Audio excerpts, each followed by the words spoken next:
کر کے سفر پر روانہ ہوئی، ہجرت کے سفر پر روانہ ہوئی، تو اس وقت تقریباً میرے حمل کے دن پورے ہو چکے تھے۔ میں مدینہ منورہ پہنچ کر قبا بستی میں رہائش پذیر ہوئی اور وہاں میں نے عبداللہ کو جنم دیا۔ اسے لے کر میں نبی کریم صلی اللہ علیہ وآلہ وسلم کے پاس آئی۔ نبی کریم صلی اللہ علیہ وآلہ وسلم نے اسے اپنی گود میں لیا، پھر ایک کھجور منگوائی اور اسے چبا کر اس کی گھٹی دی۔ اس طرح میرے بیٹے عبداللہ کے پیٹ میں جو چیز سب سے پہلے داخل ہوئی وہ رسول اللہ صلی اللہ علیہ وآلہ وسلم کا لعاب مبارک تھا۔ پھر آپ نے اس کے حق میں برکت کی دعا کی۔ اس طرح میرے بیٹے کو اسلام میں پہلے نومولود ہونے کا شرف حاصل ہوا۔ بخاری شریف میں مزید یہ بھی مذکور ہے، سیدنا عبداللہ بن زبیر رضی اللہ عنہ کے پیدا ہونے پر تمام مسلمانوں کو بہت زیادہ خوشی ہوئی، کیونکہ یہ بات مشہور ہو چکی تھی کہ یہودیوں نے مسلمانوں پر جادو کر دیا ہے، اس لیے اب ان کے ہاں کوئی بچہ جنم نہیں لے گا۔ سیدنا عبداللہ بن زبیر رضی اللہ عنہ کی ولادت مسلمانوں کے لیے خیر و بھلائی کا باعث ثابت ہوئی۔ مسلمان ان کے پیدا ہونے پر بہت زیادہ خوش ہوئے اور اپنے لیے نیک شگون قرار دیا۔ سیدہ اسماء رضی اللہ عنہا بیان کرتی ہیں کہ میرا بیٹا عبداللہ رات کو عبادت اور دن کو روزہ رکھنے کا دلدار تھا، اس وجہ سے اس کا نام ہی مسجد کا کبوتر پڑ گیا تھا۔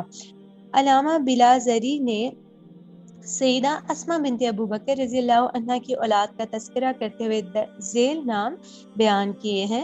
ان کی اولاد کے کیا کیا نام تھے؟ درذیل نام تھے عبداللہ، عروہ، منذری، عاصم، ام حسن اور عائشہ۔ سیدہ اسماء رضی اللہ عنہ کی سخاوت کے بارے میں دیکھتے ہیں۔ اللہ سبحانہ و تعالیٰ نے اسماء بنت ابو بکر رضی اللہ عنہ میں خیر و بھلائی، نیک اعمال کرنے کا جذبہ اور دانش مندی جیسی خوبیاں ایک ساتھ جمع کر دی تھیں، جو کہ بہت کم لوگوں میں پائی جاتی ہیں۔ سیدہ اسماء رضی اللہ عنہ کی جود و سخا کی مثال دی جاتی تھی۔ محمد المنقدر کہتے ہیں کہ سیدہ اسماء بنت ابو بکر رضی اللہ عنہ سخاوت کی پیکر تھیں۔ قاسم بن محمد سے روایت ہے کہ میں نے عبداللہ بن زبیر رضی اللہ عنہ سے سنا، وہ فرماتے ہیں کہ میں نے سیدہ عائشہ صدیقہ اور سیدہ اسماء رضی اللہ عنہ سے بڑھ کر کسی عورت کو سخی نہیں دیکھا، لیکن ان دونوں کی سخاوت کا انداز مختلف تھا۔ ام المومنین سیدہ عائشہ صدیقہ رقم جمع کرتی رہتی تھی، جب رقم معقول مقدار میں جمع ہو جاتی تو اسے مستحقین میں بانٹ دیتی، لیکن میری والدہ سیدہ اسماء رضی اللہ عنہ کو جس وقت کوئی چیز میسر آتی اسے کسی مستحق کو دے دیتی، وہ کل کے لیے اس چیز کو روک کر نہیں رکھتی تھی۔ فاطمہ بنت منظر سے روایت ہے، کہتی ہیں کہ سیدہ اسماء رضی اللہ عنہ جب بیمار ہوتی تو اپنے تمام غلاموں کو آزاد کر دیتی تھیں۔ سیدنا زبیر بن عوام رضی اللہ عنہ کے مالی اعتبار سے تنگ دست ہونے کے باوجود سیدہ اسماء رضی اللہ عنہ بڑی سخی تھی۔ وہ اپنی بیٹیوں اور اہل خانہ سے کہا کرتی تھی، خرچ کیا کرو، صدقہ کیا کرو، زیادہ مالیت کا انتظار نہ کیا کرو۔ اگر تم نے زیادہ مالیت کا انتظار کیا تو مال و دولت میں اضافہ نہ ہوگا، اور اگر تم صدقہ کرو گی تو مال کبھی ختم نہیں ہوگا۔ سیدہ اسماء رضی اللہ عنہ سے روایت ہے، کہتی ہیں کہ میں نے عرض کی، یا رسول اللہ، کیا جو مجھے زبیر رضی اللہ عنہ دیتے ہیں اسے اللہ کی راہ میں صدقہ کر دیا کروں؟ آپ صلی اللہ علیہ وسلم نے فرمایا، صدقہ کر دیا کرو، سنبھال کر اپنے پاس نہ رکھا کرو، ورنہ تجھے بھی سنبھل کر ہی دیا جائے گا۔ اس کا مطلب یہ ہے کہ بخل نہ کیا کرو، ورنہ تجھے دینے میں بھی بخل سے کام لیا جائے گا۔ سیدہ اسماء رضی اللہ عنہ اللہ کی راہ میں خرچ کرتے ہوئے سخاوت کا انداز اپناتی، اور انہوں نے حبیب کبریا سیدنا محمد مصطفیٰ صلی اللہ علیہ وسلم کی وصیت کو زندگی بھر فراموش نہیں کیا۔ سیدہ اسماء بنت ابو بکر رضی اللہ عنہ عبادت اور اطاعت الہی کے اعتبار سے بڑے بلند مقام پر فائز تھیں۔ وہ صدیق اکبر رضی اللہ عنہ کی بیٹی تھی، جو نبی کریم صلی اللہ علیہ وسلم کے صحابہ کرام میں ہر خیر و بھلائی کے کام میں سب پر فوقیت رکھتے تھے۔ سیدہ اسماء رضی اللہ عنہ عبادت گزاری کے ساتھ ساتھ اللہ تعالیٰ کے خوف کی خوگر بھی تھیں۔ آج جب بھی ہم دنیا میں مجموعی طور پر خواتین کو دیکھتے ہیں تو انہوں نے بظاہر لباس سے تن کیا ہوتا ہے، لیکن لباس کی تراش خراش اس نوعیت کی ہوتی ہے کہ وہ بادی نظر میں برہنہ معلوم ہوتی ہیں۔ اس پر مزید ستم یہ کہ دندناتی پھرتی ہیں، جیسے انہیں یہ یقین ہو کہ اللہ ہمیں آخرت میں بھی جنت میں داخل کرے گا۔ سیدہ اسماء رضی اللہ عنہا روزے دار، عبادت گزار اور اللہ کے خوف کی خوگر تھیں۔ ان کے خاوند زبیر بن عوام رضی اللہ عنہ بیان کرتے ہیں کہ میں اسماء رضی اللہ عنہ کے پاس گیا تو وہ نماز میں کھڑی یہ آیت پڑھ رہی تھی، تو اللہ نے ہم پر احسان کیا اور ہمیں جھلسا دینے والے عذاب سے بچا لیا۔ اس طرح وہ اللہ تعالیٰ سے پناہ مانگ رہی تھی۔ میں اٹھ کھڑا ہوا، بازار چلا گیا اور دیر تک باہر رہا۔ جب واپس گھر آیا تو وہ نماز میں مشغول روتے ہوئے اللہ تعالیٰ سے پناہ مانگ رہی تھی۔ اتنی نیک اور عبادت گزار خاتون تھی وہ۔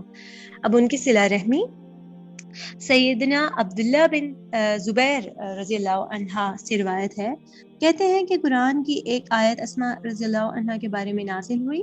سیدہ اسماء رضی اللہ عنہ کی والدہ کا نام قتیلہ تھا۔ وہ ایک دفعہ اپنی بیٹی اسماء رضی اللہ عنہ کے پاس بہت سے تحائف لے کر آئیں۔ چونکہ اس نے اسلام قبول نہیں کیا تھا تو انہوں نے اپنی والدہ سے اس وقت تک تحائف قبول نہ کیے جب تک اس کے بارے میں نبی کریم صلی اللہ علیہ وسلم سے پوچھ نہیں لیا۔ اس موقع پر اللہ تعالیٰ نے یہ آیت نازل کی، اللہ تمہیں اس بات سے نہیں روکتا کہ تم ان لوگوں کے ساتھ نیکی کرو اور انصاف کا برتاؤ کرو کہ جنہوں نے دین کے معاملے میں تم سے جنگ نہیں کی ہے اور تمہیں تمہارے گھروں سے نہیں نکالا۔ اللہ انصاف کرنے والے کو پسند کرتا ہے۔ صحیح بخاری اور صحیح مسلم میں مروی ہے کہ سیدہ اسماء رضی اللہ عنہ نے کہا، یا رسول اللہ، میری والدہ میرے پاس آئی ہیں اور وہ مجھ سے ملنے کی دلی رغبت رکھتی ہیں، کیا میں ان سے مل لیا کروں؟ آپ نے فرمایا، ہاں، اپنی امی سے مل لیا کریں۔ سیدہ اسماء رضی اللہ عنہ کی شخصیت کئی اعتبار سے منفرد دکھائی دیتی ہے۔ انہوں نے 100 سال عمر پائی لیکن ان کا ایک دانت بھی نہیں گرا تھا۔ اس عمر میں بھی ان کی عقل و دانش بالکل محفوظ تھی اور وہ اس عمر میں بھی بالکل درست رائے دیا کرتی اور نہایت عمدہ انداز میں گفتگو کیا کرتی تھیں۔ وہ عمر بھر جود و سخا، نیکی اور خیر و بھلائی کے کام سر انجام دیتی رہیں۔ سیدہ اسماء رضی اللہ عنہ اپنے خاوند سیدنا زبیر بن عوام رضی اللہ عنہ کے ہمراہ جنگ یرموک میں بھی شریک ہوئی۔ انہوں نے اس جنگ میں جرأت و شجاعت کا حیرت انگیز مظاہرہ کیا۔ خلفائے راشدین کے دور میں سیدہ اسماء رضی اللہ عنہ کو قدر و منزلت کی نگاہ سے دیکھا جاتا اور تمام خلفائے راشدین نے انہیں وہی مقام دیا جس کے وہ لائق تھیں۔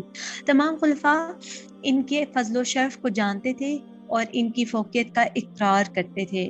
سیدنا عمر بن خطاب رضی اللہ عنہ نے اپنے دور خلافت میں پہلے مرحلے میں ہجرت کرنے والی خواتین کے لیے 1000 ماہانہ وظیفہ مقرر کیا۔ ان میں سیدہ اسماء بنت ابوبکر رضی اللہ عنہ بھی تھی۔ ان میں سیدہ اسماء بنت امیس رضی اللہ عنہ اور سیدہ ام عبداللہ بن مسعود رضی اللہ عنہ کے نام بھی آتے ہیں۔ سیدہ اسماء رضی اللہ عنہ کی شخصیت میں ایک خوبی یہ بھی پائی جاتی تھی کہ وہ خوابوں کی تعبیر میں بڑی ماہر تھیں۔ بیان کیا جاتا ہے کہ سیدنا سعید بن مسیب رحمۃ اللہ خوابوں کی تعبیر کے بڑے ماہر تھے اور انہوں نے یہ فن سیدہ اسماء بنت ابوبکر رضی اللہ عنہ سے سیکھا تھا۔ سیدہ اسماء رضی اللہ عنہ نے یہ فن اپنے والد گرامی سیدنا ابوبکر صدیق رضی اللہ عنہ سے سیکھا تھا۔ سیدہ اسماء رضی اللہ عنہ پاکیزہ دل، صاف شفاف باطن اور اللہ سبحانہ و تعالیٰ سے لو لگانے والی عظیم المرتبت خاتون تھیں۔ اتنی خوبیوں کے باوجود وہ اپنے آپ کو کوتاہ عمل تصور کیا کرتی تھیں۔ ابن ابی ملیکہ کہتے ہیں کہ سیدہ اسماء رضی اللہ عنہ اپنے سر پر ہاتھ رکھ کر کہا کرتی تھیں، میرے گناہوں سے اللہ کی مغفرت بہت زیادہ ہے۔ سیدہ اسماء رضی اللہ عنہ کی زندگی کے روشن اور درخشاں پہلو یہ ہیں کہ وہ بڑی فصیح و بلیغ اور حاضر جواب تھیں، جبکہ شعر بھی کہتی تھیں۔ انہوں نے اپنے شوہر کے غم میں نہایت عمدہ قصیدہ کہا کہ جس سے ان کے فصاحت و بلاغت کا پتہ چلتا ہے۔ سیدہ اسماء رضی اللہ عنہ نے مدینہ منورہ میں اپنی ایمانی زندگی کے وہ خوشگوار دن بسر کیے کہ جن کے مقابلے میں ساری دنیا کی نعمتیں ہیچ ہیں۔ پھر اس کے بعد پہ در پہ غم لاحق ہونے لگے۔ جب رسول اللہ صلی اللہ علیہ وسلم نے وفات پائی تو سیدہ اسماء رضی اللہ عنہ کو شدید غم ہوا۔ انہیں یوں محسوس ہو رہا تھا کہ شدت غم کی وجہ سے ان کا کلیجہ پارا پارا ہو جائے گا۔ حبیب کبریا سیدنا محمد مصطفیٰ صلی اللہ علیہ وسلم کی وفات کے بعد سیدنا ابو بکر رضی اللہ عنہ مسند خلافت پر جلوہ افروز ہوئے۔ پھر وہ دن بھی آ گیا جب وہ بستر مرگ پر دراز ہوئے اور قضائے الہی سے اللہ کو پیارے ہو کر حبیب کبریا سیدنا محمد صلی اللہ علیہ وآلہ وسلم سے جا ملے۔ سیدنا ابو بکر صدیق رضی اللہ عنہ کی وفات سے سیدہ اسماء رضی اللہ عنہ کے غم تازہ ہو گئے۔ پھر سیدنا عمر بن خطاب رضی اللہ عنہ کو محراب مسجد میں نماز کے دوران قتل کر دیا گیا، اور پھر سیدنا عثمان بن عفان رضی اللہ عنہ کو ان کے گھر میں بڑی بے دردی کے ساتھ شہید کر دیا گیا۔ پھر سیدہ اسماء رضی اللہ عنہ کے خاوند سیدنا زبیر بن عوام رضی اللہ عنہ کو قتل کر دیا گیا۔ ان تمام دل خراش واقعات میں سیدہ اسماء رضی اللہ عنہ نے کمال انداز میں صبر و تحمل کا مظاہرہ کیا، کیونکہ ان کے پیش نظر اللہ سبحانہ و تعالیٰ سے اجر و ثواب حاصل کرنا تھا۔ تاریخ میں خواتین کی بہادری اور قربانیوں کے تذکرے جا بجا ملتے ہیں، لیکن جلیل القدر، عظیم المرتبت اور بہادر خاتون سیدہ اسماء رضی اللہ عنہ اپنی ذہانت، سخاوت اور عمدہ کارکردگی کے اعتبار سے تمام خواتین پر فوقیت رکھتی تھیں۔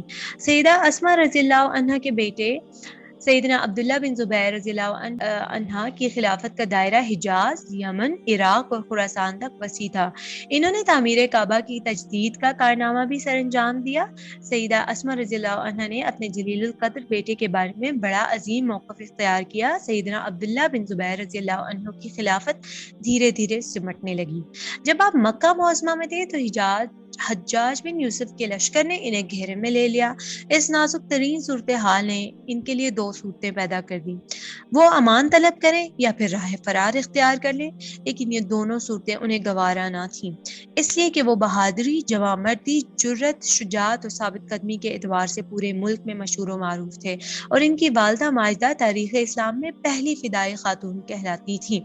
سیدنا عبداللہ بن زبیر غمزدہ ہو کر اپنی والدہ سے مشورہ کرنے کے لیے ان کی خدمت میں حاضر ہوئے۔ سیدنا عروہ بن زبیر سے روایت ہے، کہتے ہیں کہ میں اور میرا بھائی عبداللہ رضی اللہ عنہ والدہ کی خدمت میں حاضر ہوئے۔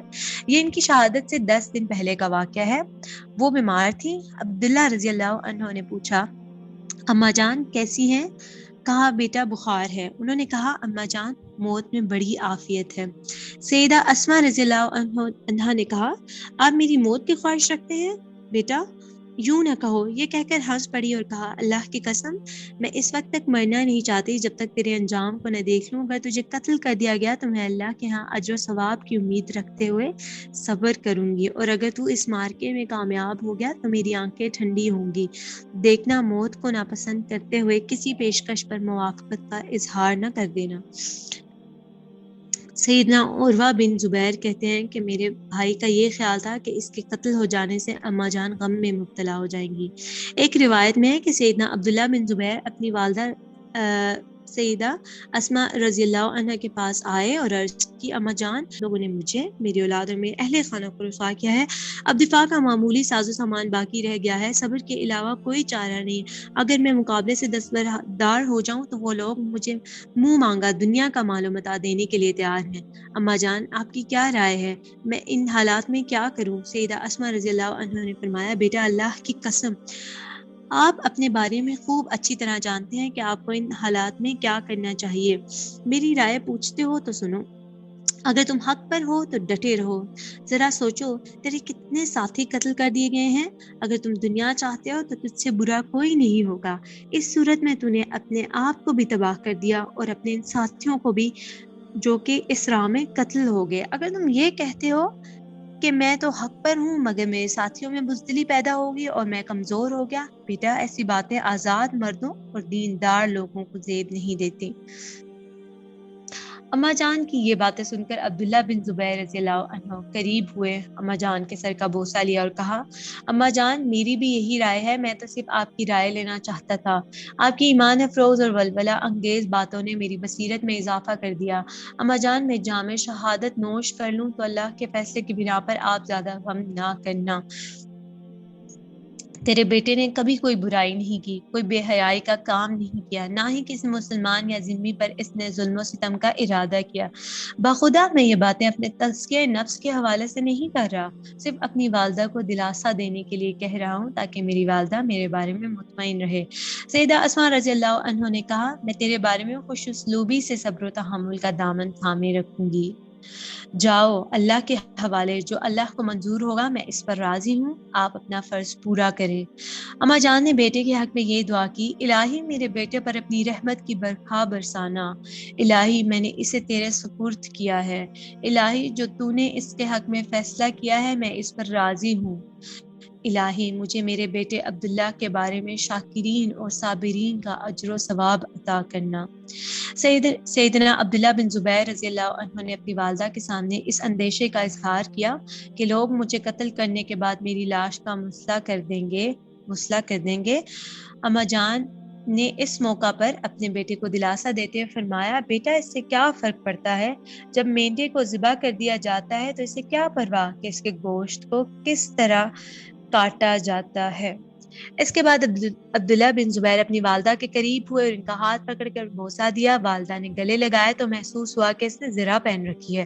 پوچھا، بیٹا یہ کیا پہن رکھا ہے؟ بیٹے نے جواب دیا، اما جان یہ زرہ ہے۔ اس کا پہننا والدہ کو ناگوار گزرا تو فرمانبردار بیٹے نے اسے اتار دیا اور قمیص کے نیچے ریشم کا جبہ پہن لیا اور اپنی جلیل القدر والدہ کو راضی خوشی الوداع کہا۔ اس موقع پر والدہ کو مخاطب کرتے ہوئے یہ شعر پڑھا، اسما اگر میں قتل کر دیا گیا تو آپ مجھ پر نہ رونا، میرا خاندان اور دین باقی ہے، اور قاطع تلوار کے سامنے میرا دایاں ہاتھ مانوس ہو گیا۔ سیدنا عبداللہ بن زبیر رضی اللہ عنہ شہید ہو کر زمین پر گر پڑے اور حجاج بن یوسف نے انہیں تختہ دار پر لٹکا دیا۔ جب حجاج نے سیدنا عبداللہ بن زبیر رضی اللہ عنہ کو قتل کر دیا تو وہ سیدہ اسما رضی اللہ عنہا کے پاس گیا اور کہنے لگا، اما جان امیر المومنین نے مجھے تلقین کی ہے کہ آپ کے پاس حاضری دوں، کوئی ضرورت ہو تو بتائیں۔ سیدہ اسما رضی اللہ عنہ نے جب حجاج کی یہ بات سنی تو انتہائی نفرت کا اظہار کرتے ہوئے فرمایا، ارے کمبخت، میں تیری ماں نہیں، میں تو اس کی ماں ہوں جس کو تو نے سولی پر لٹکایا ہوا ہے، جا دفع ہو جا، مجھے کوئی ضرورت نہیں، میں تجھے وہ بات بتاتی ہوں جو میں نے رسول اللہ صلی اللہ علیہ وآلہ وسلم سے سنی تھی۔ آپ صلی اللہ علیہ وآلہ وسلم نے فرمایا، بنو ثقیف میں ایک جھوٹا اور ایک ہلاک کرنے والا شخص پیدا ہوگا، جھوٹے کو تو میں نے دیکھ لیا، اس سے ان کی مراد مختار ثقفی تھا اور مہلک تم ہو۔ حجاج نے یہ سن کر کہا، میں منافقین کے لیے مہلک ہوں۔ ابو صدیق ناجی سے روایت ہے کہ حجاج بن یوسف سیدہ اسما کے پاس آیا اور انہیں کہا، تیرے بیٹے نے اللہ کے گھر میں الحاد کا ارتکاب کیا اور اللہ نے اسے دردناک عذاب چکھا دیا۔ انہوں نے کہا، تو جھوٹ بولتا ہے، میرا بیٹا روزے دار، عبادت گزار اور والدین کا فرما بردار تھا۔ ہمیں رسول اللہ صلی اللہ علیہ وسلم نے بتایا تھا کہ بنو ثقیف میں دو جھوٹے پیدا ہوں گے، دوسرا پہلے سے بدتر ہوگا اور وہ لوگوں کو کثرت سے ہلاک کرے گا۔ سیدنا عبداللہ بن عمر فرماتے ہیں کہ میں نے سیدنا عبداللہ بن زبیر کی لاش شہر کی ایک گھاٹی میں پڑی ہوئی دیکھی۔ قریش اور دیگر لوگ اس کے پاس سے گزرتے جا رہے تھے۔ جب عبداللہ بن عمر رضی اللہ عنہ وہاں سے گزرے تو افسوس کا اظہار کرتے ہوئے 3 بار یہ کہا، اے ابو خبیب، تجھ پر اللہ تعالیٰ کی سلامتی ہو۔ پھر 3 بار یہ کہا، اللہ کی قسم میں آپ کو اس راہ سے روکتا رہا۔ پھر یہ فرمایا، اللہ کی قسم میری معلومات کے مطابق تم روزے دار، شب زندہ دار اور صلہ رحمی کرنے والے تھے۔ پھر سیدنا عبداللہ بن عمر رضی اللہ عنہ وہاں سے چلے گئے۔ حجاج بن یوسف کو عبداللہ بن عمر کے موقف کا پتہ چل گیا اور جو کچھ انہوں نے کہا تھا اس کی بھی خبر ہو گئی۔ لاش یہودیوں کے قبرستان میں پھینک دی گئی۔ پھر اس نے عبداللہ بن زبیر رضی اللہ عنہ کی والدہ سیدہ اسما بنت ابو بکر رضی اللہ عنہا کی طرف پیغام بھیجا کہ وہ اس کے پاس آئے تو انہوں نے جانے سے انکار کر دیا۔ حضرت اسما نے اس نے دوبارہ پیغام بھیجا کہ وہ میرے پاس آئے، ورنہ میں ایسے شخص کو بھیجوں گا جو اسے بالوں سے پکڑ کر گھسیٹ کر میرے پاس لائے گا۔ سیدہ اسما رضی اللہ عنہ نے انکار کرتے ہوئے جوش و جذبے سے کہا، اللہ کی قسم میں از خود اس ظالم کے پاس نہیں جاؤں گی تاوقت یہ کہ وہ میرے پاس کسی ایسے شخص کو بھیجے جو مجھے بالوں سے پکڑ کر گھسیٹتا ہوا اس کمینے کے پاس لے جائے۔ حجاج نے جب یہ جواب سنا تو خود چھڑی پکڑ کر جوتا پہن کر ان کی طرف چل پڑا اور سیدہ اسما رضی اللہ عنہ کے پاس پہنچ کر کہا، دیکھ لیا کہ میں نے اللہ کے دشمن کے ساتھ کیا سلوک کیا؟ سیدہ اسما رضی اللہ عنہ نے اس کو یہ جواب دیا کہ تو نے اس کی دنیا خراب کر دی اور اس نے تیری آخرت برباد کر دی۔ حجاج بن یوسف کہنے لگا کہ مجھے یہ پتا چلا ہے کہ تو اسے ذات النطاقین کا فرزند کہہ کر پکارتی تھی۔ اور یہ خود جو ہے حضرت اسما ہے۔ تو سیدہ اسما رضی اللہ عنہ نے کہا ہاں میں ہی ذات النطاقین ہوں، میں نے اپنے کمر بند کے دو حصے کیے، ایک کے ساتھ رسول اللہ صلی اللہ علیہ وآلہ وسلم اور حضرت ابوبکر صدیق کا ذات سفر باندھا اور ایک میں نے استعمال کیا۔ سنو رسول اللہ صلی اللہ علیہ وآلہ وسلم نے ہمیں بتایا تھا کہ بنو ثقیف میں ایک جھوٹا اور ایک مہلک شخص پیدا ہوگا۔ جھوٹا تو ہم نے دیکھ لیا اور میرے خیال میں مہلک تو ہے۔ اس کے بعد حجاج نے سیدہ اسما کے ساتھ کوئی بات نہ کی اور نہ ہی کوئی جواب دیا۔ امام نووی رحمۃ اللہ علیہ تشریح کرتے ہوئے لکھتے ہیں کہ کذاب سے مراد مختار بن ابی عبید ثقفی ہے۔ وہ بہت جھوٹ بولا کرتا تھا۔ اس کا سب سے کبھی جھوٹ یہ تھا کہ وہ دعویٰ کیا کرتا کہ جبرائیل علیہ السلام اس کے پاس آتے ہیں۔ تمام علماء کا متفقہ فیصلہ ہے کہ کذاب سے مراد مختار بن ابی عبید ثقفی ہے اور مہلک سے مراد حجاج بن یوسف ہے۔ سیدہ اسما رضی اللہ عنہ نے اپنے بیٹے عبداللہ بن زبیر کے بارے میں صبر و جمیل کا مظاہرہ کیا اور اللہ تعالیٰ کے ہاں اجر و ثواب کی امید رکھی۔ منصور بن صفیہ اپنی والدہ سے روایت کرتے ہیں کہ سیدنا عبداللہ بن عمر رضی اللہ عنہ سے کہا گیا کہ اسما بنت ابو بکر رضی اللہ عنہ مسجد کے ایک کونے میں ہے۔ یہ اس وقت کی بات ہے جب عبداللہ بن زبیر کو سولی لٹکایا ہوا تھا، تو سیدنا عبداللہ بن عمر رضی اللہ عنہ ان کے پاس گئے اور فرمایا یہ لاشیں کوئی چیز نہیں، اصل میں روحیں تو اللہ کے پاس جاتی ہیں، اماں جان اللہ کا تقوی اختیار کرو اور صبر کرو۔ اسما بنت ابو بکر نے کہا میں کیا ہوں، اس دنیا میں تو اللہ کے نبی یحییٰ بن زکریا کا سر قلم کر کے بنی اسرائیل کی ایک فاحشہ کو پیش کیا گیا۔ واقعی سیدہ اسما بنت ابو بکر رضی اللہ عنہا ایک صابر و شاکرہ اور ثواب کی نیت رکھنے والی عظیم المرتبت خاتون تھیں۔ رحلت کا وقت۔ طویل عرصہ خوشیوں اور غموں کی ملی جلی زندگی بسر کرنے کے بعد وہ اپنے بیٹے عبداللہ بن زبیر رضی اللہ عنہ کی شہادت کے بعد بستر مرگ پر دراز ہوئی کہ جنت الفردوس میں پہلے جانے والے احباب کے پاس پہنچ گئیں۔ علامہ ابن سعد فرماتے ہیں سیدہ اسما رضی اللہ عنہا اپنے بیٹے کی شہادت کے چند دن بعد وفات پا گئیں۔ ان کے بیٹے کی شہادت 17 جمادی الاولیٰ 73 ہجری کو ہوئی۔ اس طرح ذات النطاقین سیدہ اسما بنت ابو بکر رضی اللہ عنہا تاریخ کے ماتھے پر نورانی سطریں رقم کرنے کے بعد اس دنیا فانی سے کوچ کر گئیں۔ اللہ تعالیٰ ان سے راضی اور وہ اپنے اللہ سے راضی۔